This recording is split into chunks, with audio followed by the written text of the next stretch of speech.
everybody, Tom, the very lowest of men here, and I'm here with your first ever 6++ meta weather report. I'm going to take you through the lay of the land at the very end of August, start of September 2023, so you can get a sense of the competitive climate, the direction of travel of armies that you all know and love, and where things are heading as well.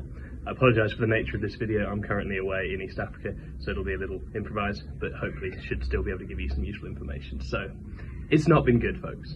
Nobody likes too much of anything, and we've had a little bit too much elf. That said, there's a lot of stuff going on, so let's dig into some of the latest patterns. We've had a number of global shifts that are making the weather just below the heavy Eldari fronts ravaging the world a little bit more interesting.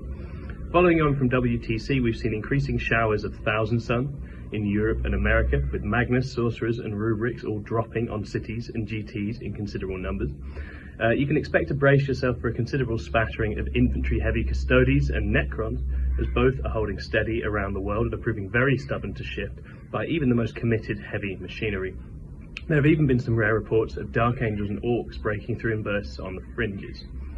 Chilling chaotic winds are mostly being kept in check for now, but you get the feeling that anything serious happening up in the Eldari storms might just free them to make some serious havoc.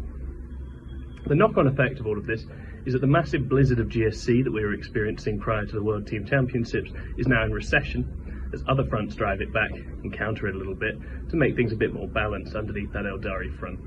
That said, you should definitely still bring your waders for GSC, as they are far from finished, and it's actually players having the right gear and the right plan for them that's been crucial in knocking them down a peg or two. It's a lopsided game out there, and this regrettably means that some factions are hardly being seen at all. There's little to no Votann falling anywhere. Death Guard and Admech continue to be extremely uncommon. Admech have managed to shine briefly for a few hours here and there at GTs, and there might be hope for further outbreaks in the future. 40k is a seasonal game, as we know, so we can hope that the shift of fronts in September might bring some of these lesser storms back onto the circuit. Finally, Eldari. It is absolutely shitting it down with Eldari. Step outside your door, Eldari, mate. Go for a walk with your dog.